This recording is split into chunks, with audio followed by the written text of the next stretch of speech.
নমস্কাৰ ছাৰ বাইদেউসকল, শেহতীয়াকৈ অসম চৰকাৰে ৰাজ্যৰ চৰকাৰী কৰ্মচাৰী আৰু পেঞ্চনাৰসকলৰ বাবে 2% মৰ্গীয়া বানচ বৃদ্ধি কৰিছে। কিন্তু এই 2% মৰ্গীয়া বানচৰ বকেয়া সন্দৰ্ভত মুখ্যমন্ত্ৰী ডাঙৰীয়াই কোনো স্পষ্টীকৰণ দিয়া নাই।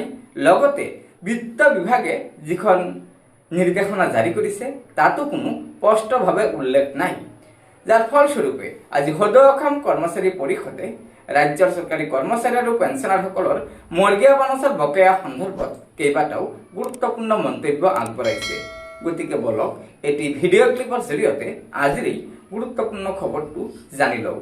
নৱগঠিত অসম চৰকাৰৰ ডক্টৰ হিমন্ত বিশ্ব শৰ্মা ডাঙৰীয়াৰ মুখ্যমন্ত্ৰী তেখেতৰ নেতৃত্বত যিখন নৱগঠিত চৰকাৰ, এই চৰকাৰখনলৈ আমি পোনতে অভিনন্দন জনাইছোঁ। আৰু এই চৰকাৰখনৰ প্ৰথমখন কেবিনেট বৈঠক হৈছিলে 6 জুনত। এই 6 জুনতে কেন্দ্ৰীয় চৰকাৰে যিধৰণে কেন্দ্ৰীয় কৰ্মচাৰীসকলৰ বাবে 2% মৰগীয়া বানচ ঘোষণা কৰিছিল আৰু অসম চৰকাৰেও 2% মৰগীয়া বানচ ঘোষণা কৰিছে, আমি ধন্যবাদ জনাইছোঁ। কিন্তু ঘটনাটো হ'ল যে এই মৰগীয়া বানচ বছৰত দুবাৰকৈ কৰ্মচাৰীসকলে পায়। এইটো পে ৰিভিজনত আৰপি অনুসৰি 2017-ৰ আমাৰ জানুৱাৰী জুলাইত হয়। জানুৱাৰীটো আচলতে পাব লাগিছিল জানুৱাৰী মাহত, গৈ জুন মাহত দিলে, ক'বলগীয়া নাই। কিন্তু এই যিটো বকেয়া, এই বকেয়াৰ এই নিৰ্দেশনাটোত কোনো ধৰণৰ উল্লেখ নাই। আৰু এই উল্লেখ নথকাৰ কাৰণে সৰ্বস্তৰৰ কৰ্মচাৰী সমাজে এই কথাটোত অকণমান বিশৃংখলতা হৈছে বা সকলোৰে মনত এটা খোকোজা হৈছে যে ঘটনাটো কিয় এনেকুৱা হ'ল। গতিকে আমি সদৌ অসম কৰ্মচাৰী পৰিষদেও বিশ্বাসী যে এনেকুৱা হয়তো ক'ৰবাত কিবা ক্লেৰিকেল এৰৰৰ কাৰণেই হ'ব পাৰে বুলি আমি বিশ্বাসী। এনেকুৱা এখন দক্ষ মাননীয় মুখ্যমন্ত্ৰীৰ নেতৃত্বত নিশ্চিতভাৱে এই ধৰণৰ ভুল এটা হ'ব বুলি আমাৰ বিশ্বাস নহয়। কিন্তু আমি আশাবাদী যে এই যি এৰৰ বা এই যি ভুল হৈছে এই নিৰ্দেশনাটোত, এইটো সংশোধন কৰি অসম চৰকাৰৰ সৰ্বস্তৰৰ কৰ্মচাৰীসকলক 1 জানুৱাৰীৰ পৰা এই ডিয়াৰনেছ এলাউন্সৰ যি ব্যৱস্থা, এই ব্যৱস্থাটো কাৰ্যকৰী কৰিব লাগে। আৰু জানুৱাৰী মাহৰ পৰা মে' মাহলৈকে এই 5 মাহৰ যি বকেয়া, এই বকেয়াটো এটা কিস্তিত আদায় দিব লাগে। কাৰণ এই বকেয়াসমূহ বহুত নাপাওঁ। ইয়াৰ আগতো হৈছে যে যোৱা বছৰ যিটো অক্টোবৰ মাহত দিছে যে 3টা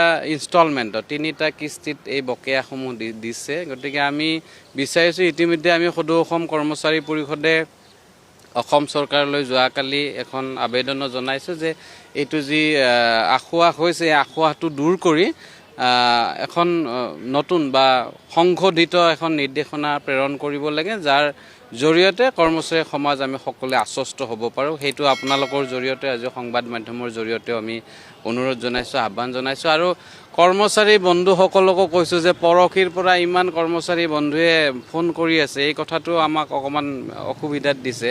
এই ব্যৱস্থাৱলীৰ বিৰুদ্ধে বা সপক্ষে কথা নাই, কাৰণ কিয় চৰকাৰৰ ক'ৰবাত হয়তো এইটো দিয়া নাই, আমি দিয়াৰ কাৰণে দাবী জনাইছোঁ। কিন্তু অনবৰত ফোন কৰি থাকি আমাৰো অশান্তি, আমি সকলোৱে কৰিব লাগিব। আৰু মুকলিভাৱে কৈছোঁ যে যি মৰগীয়া বানচ, এই মৰগীয়া বানচ 1 জানুৱাৰীৰ পৰা কাৰ্যকৰী কৰি এই 5 মাহৰ যি বকেয়া এটা কিস্তিত, ছিংগল কিস্তি এটাত আদায় দিব লাগে। তাৰ বাবে আমি অসম চৰকাৰলৈ অনুৰোধ জনাইছোঁ, আহ্বান জনাইছোঁ, দাবী জনাইছোঁ। হয়, মই ক্লাৰিকেল এৰৰ বুলি কোৱা নাই, যে ক্লাৰিকেল এৰৰ হ'ব পাৰে। কাৰণ কিয় মাননীয় ডক্টৰ হিমন্ত বিশ্ব শৰ্মা ডাঙৰীয়াৰ যি দক্ষতা, তাত কাৰো সন্দেহ নাই। আৰু তেখেতৰ দক্ষতাৰ ক্ষেত্ৰত যে এই ধৰণৰ কিবা এটা ভুল হ'ব আমি কোনেও ভাবিব নোৱাৰোঁ। হয়তো লিখোঁতে টাইপ কৰোঁতে ক'ৰবাত ভুল হ'ব পাৰে, মই সেই ধৰণে হয়তো নিজক আশ্বস্ত কৰিবলৈ চেষ্টা কৰিছোঁ, বা বিগত সময়ত যিটো হোৱা নাই।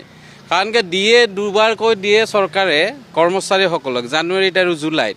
কেতিয়াবা আমাৰ সৰহ সংখ্যকে জানুৱাৰীৰ ডিএটো মানে এপ্ৰিল মাহত দিয়ে, বহাগ মাহত দিয়ে, তেতিয়া হয়তো 2-3 মাহৰ এৰিয়া পায় 2-4 হাজাৰ টকা আমি পাওঁ কাপোৰ কানি কিনিবলৈ, বহাগ বিহুৰ সময়ত সুবিধা হয়। আৰু জুলাইটো দেৰি হয় কি দেৰি নহয়, এইটো দিয়া হয় যে দুৰ্গা পূজাৰ আগে দিয়ে, হয়তো আমি কাপোৰ কানি কিনিবলৈ 2-4 হাজাৰ টকা সকাহ হয়। কিন্তু এতিয়া এটা ইনষ্টলমেণ্টতে দিয়ে। কিন্তু বিগত সময়ত বিভিন্ন অসুবিধাৰ কাৰণে হয়তো ইনষ্টলমেণ্ট 3টাত কৰিছে। আৰু বিগত সময়ৰ যি ইনষ্টলমেণ্ট, সেই ইনষ্টলমেণ্টতো আমি 1% দিয়ে, মানে 1% 0.1% আমি লুজাৰ হৈছোঁ। 3টা ইনষ্টলমেণ্টত দিলে মানে কি 3 ভাগ হ'ল, 33 99 হ'ল। 99 হ'লে 100টো নহ'ল, এই 0.1টো আমি লুজাৰ হৈ থাকিলোঁ। সেই কথাটোও কৈছোঁ। তথাপিতো আমি এৰি দিয়া নাই, কিন্তু এই কথাটোতো ক'ৰবাত ৰৈ গৈছে, আমি বঞ্চিত হৈছোঁ। গতিকে এইবাৰ অন্তৰ্জাতীয় কিস্তি হিচাপত নকৰি এই যি মৰগীয় বানচ 1 জানুৱাৰীৰ পৰা অতি শীঘ্ৰে এই পুনৰ প্ৰকাশ কৰিব লাগে এই নিৰ্দেশনা, আৰু 1 জানুৱাৰীৰ পৰা দিব লাগে। আৰু যিটো এৰিয়াৰ এই এৰিয়াটো এটা কিস্তিত দিব লাগে, আমি সেইটোৱে অনুৰোধ জনাইছোঁ। নিশ্চিতভাৱে আশাবাদী। এইকাৰণে মই কৈছোঁ যে নিৰ্দেশনাটো ওলাইছে, পুনৰ ওলাব পাৰে, সেইটোত সংশোধিত ৰূপত ওলাব পাৰে। এনেকুৱা বিভিন্ন ধৰণৰ হয়তো যে এইটো নিৰ্দেশনা ওলাই গ'ল, এইখিনি কথা ৰৈ গ'ল, পুনৰ এইটো ওলাব পাৰে। আমি বিশ্বাসী আশাবাদী এইকাৰণে যে আজি বছৰ বছৰ ধৰি চাকৰি কৰি সকলোৱে যে 2টা মৰগীয়া বানাছ দিয়ে আমি পাওঁ জানুৱাৰী জুলাইত, কেতিয়াবা হয়তো 2 মাহ 3 মাহ হ'লে এইটো এৰিয়াৰ হয়, এইটো হৈ আছে। গতিকে এইবাৰ যে এই নতুন চৰকাৰখনে এনেকুৱা কৰিব নিশ্চিতভাৱে আমাৰ বিশ্বাস নহয়। সেইকাৰণে যে এই চৰকাৰখনৰ ওপৰত আমাৰ পূৰ্ণ আস্থা বিশ্বাস আছে, মাননীয় মুখ্যমন্ত্ৰী মহোদয়ৰ ওচৰত আমাৰ পূৰ্ণ আস্থা বিশ্বাস আছে কাৰণে আমি আশাবাদী। আৰু আমি আশাবাদী যে অতি শীঘ্ৰে দিব। আমি সেইবাবেই কৈছোঁ যে জুন মাহ শেষ নহওঁতে এই দৰমহাৰ বিল প্ৰস্তুতকৰণ প্ৰক্ৰিয়া আৰম্ভ নহওঁতে এই সংশোধিত ৰূপত এই নিৰ্দেশনাটো ওলাব লাগে, যাতে আমি সৰ্বস্তৰৰ কৰ্মচাৰী আশ্বস্ত হ'ব পাৰোঁ আৰু আমাৰ প্ৰাপ্যখিনি আমি আদায় ল'বলৈ সক্ষম হ'ব পাৰোঁ, তাৰ বাবে অনুৰোধ জনাইছোঁ। যদিতো নহয় সেইটো চিন্তা কৰা যাব, বা যদি নোহোৱাৰ কথাটো নাই, আমি হোৱাতেই পক্ষপাতী বা হোৱাৰ ক্ষেত্ৰতে আশাবাদী। আৰু নহয় যদি আমিতো দাবী জনাবই লাগিব, আমিতো আৰু যুদ্ধ কৰিব নোৱাৰোঁ। আমি কৰ্মচাৰী যিহেতুকে আমি গণ্ডিত থাকি চৰকাৰী নীতিৰ ভিতৰত থাকি আমি দাবী জনাই থাকিম, আৰু দাবী জনাব লাগিব, আৰু প্ৰয়োজন সাপেক্ষ সেইটো প্ৰতিবাদ হ'ব। সেইটো সময়ত দেখা যাব। সেইটো আমাৰ এটা বডি আছে, এক্সিকিউটিভ বডি আছে, এক্সিকিউটিভ বডিয়ে যি ধৰণে নিৰ্দেশনা প্ৰেৰণ কৰে, আমিও যিহেতুকে কাৰ্যপাল মানে এক্সিকিউশ্যনহে কৰিব পাৰিম। আমিতো আৰু লিডাৰ নহয়, কৰ্মচাৰী পৰিষদত কোনো লিডাৰ নাই। আমাক 2 বছৰৰ কাৰণে দায়িত্ব দিছে, যি সিদ্ধান্ত দিয়ে এই সিদ্ধান্তখিনি কাৰ্যকৰী কৰাৰ বাবে আমাক বিষয়ববীয়া পাতিছে। আৰু এই আমাৰ জেনেৰেল হাউচ বা কাৰ্যনিৰ্বাহকে অনাগত দিনত এই ক্ষেত্ৰত যদি কিবা নিগেটিভ বিয়োগাত্মক কথা হয়, নিশ্চয় পৰামৰ্শ দিব, আমি সেই ধৰণে অগ্ৰসৰ হ'ম। হয় ছাৰ বাইদেউসকল, শেহতীয়াকৈ অসম চৰকাৰে ৰাজ্যৰ চৰকাৰী কৰ্মচাৰী আৰু পেঞ্চনাৰসকলৰ বাবে 2% মৰ্গীয়া বানচ বৃদ্ধি কৰিছে।